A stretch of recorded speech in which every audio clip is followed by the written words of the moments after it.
Hi, this is Tutor Nick P, and this is lesson 30. Today we're going to look at the difference between fish and fishes. Yeah, once in a while it will come up, especially with fishes.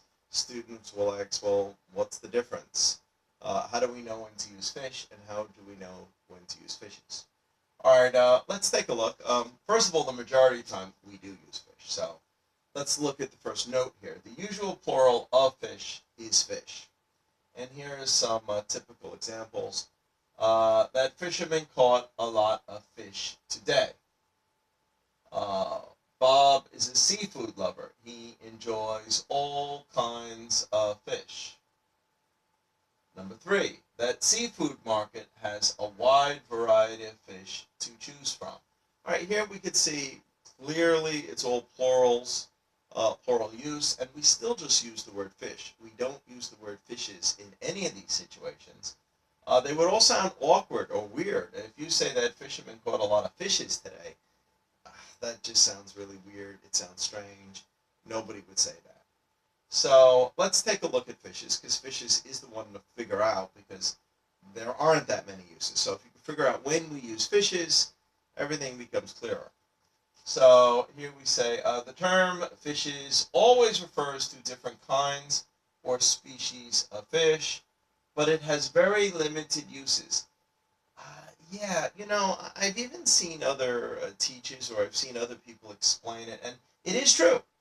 Fishes does mean different species of fish, but sometimes they stop there, and if they stop there, it's kind of misleading, because all three examples I gave before, if you just think that it refers to different species, we probably should have used it for all of them. We probably would have said Bob is a seafood lover. He enjoys all kinds of fishes. If we just went by that sort of statement, that's what we would think is correct. And it's not correct.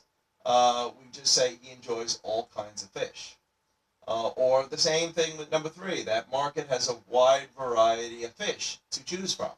If you're just talking about different species, I'm sure there's probably hundreds of thousands maybe of different types of fish or species of fish that's in the fish market.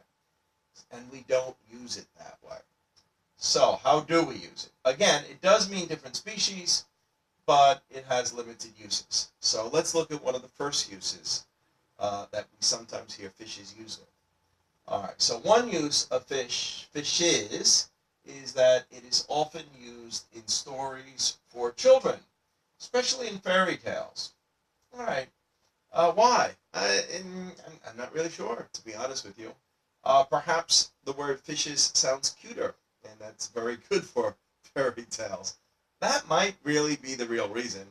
It could also be maybe a very, very old use of fishes. Remember a lot of the very famous fairy tales that we cover, that we know today, are actually sometimes a couple hundred years old. So perhaps it's that reason, but I think it's more likely simply that it's just cute. It's a cute use. But that's one use. So fairy tales, we hear the word fishes a lot in fairy tales. But let's look at the next one here. The main use of fishes is mostly used in a technical sense to refer to different species of fish. This use is mostly used by scientists, marine biologists, or maybe somebody in a laboratory, or perhaps someone examining the behavior or mating habits, etc., of different species of fish. So this is the most common way that we're going to come across it. It's mostly in a technical sense. All right, and look at the other points I have here. You are more likely to encounter the use of fishes in a documentary, I don't know, Animal Planet or the Discovery Channel, where it's very technical and scientific, or serious scientific article about fish. Yeah, maybe.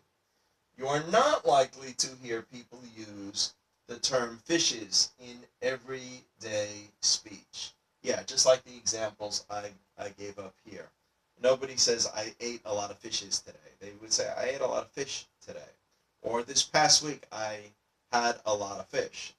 Nobody says, I had a lot of fishes this past week. It's not used that way. So the most common, the most usual plural of fish is simply fish. All right. Um, let's look on here. I did give an example of the fishes. See that marine biologist studied the mating habits of many fishes. Okay. You might find it again in a very technical or serious sense. All right, this is one other thing that came to my mind. Um, I also remember the song "Joy to the World." The old one by I think the name's band was Three Dog Night. Had a line in that song basically that used fishes. It went a little bit like this, singing joy to the world, and then it went here, all the boys and girls now, joy to the fishes in the deep blue sea, joy to you and me. All right, why did they choose fishes? Well, first of all, it's a song. All lyrics of songs are not always grammatically correct. You should note that first. And I think fishes sounds a little cooler or probably a little cuter than the word fish here. So, probably don't think too deeply about it. But it is possible maybe in a poem or a song, something like this could come up. But again, we don't hear it very much. Um, just, to add a little bit more here, there's also the common idiom, sleep with the fishes. Yeah, I think this is the only idiom I can think of with fishes. There are a number of idioms that just have the word fish, and we don't have time to go through all of those. But this one, sleep with the fishes, which means to be killed and have one's body thrown in some body of water.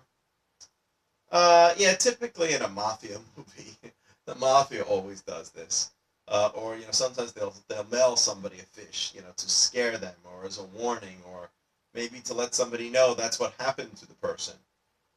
So yeah, typically if you go against the mafia or some organized crime, that's one of the ways they may kill you. So say, hey, you better watch what you're doing, and you might end up sleeping with the fishes. That's how that phrase goes. I just thought I'd bring that one up because this is one other way that you hear the term fishes. And then we have one last idiom here, not with fishes, but with fish. This one we hear a lot. There are plenty of fish in the sea. This phrase means that there are more people who could be suitable, especially a romantic partner. Yeah, very typically when somebody breaks up with a boyfriend or girlfriend and you're trying to make them feel better and say, don't worry, it's his loss or it's her loss. There's plenty of fish in the sea, you'll find somebody else. It was their mistake. Don't worry, there's somebody out there for you that's probably even better. So that's a common one that we use as an idiom. There are plenty of fish in the sea. Here we go back to fish. So again, the only idiom that I can think of with fishes is sleep with the fishes. And again, to review, fishes is sometimes used in fairy tales, and mostly you see it used in a very technical sense, not really in everyday speech. So I hope that clarifies it. I hope people can kind of understand it more now. Thank you. Thank you for your time.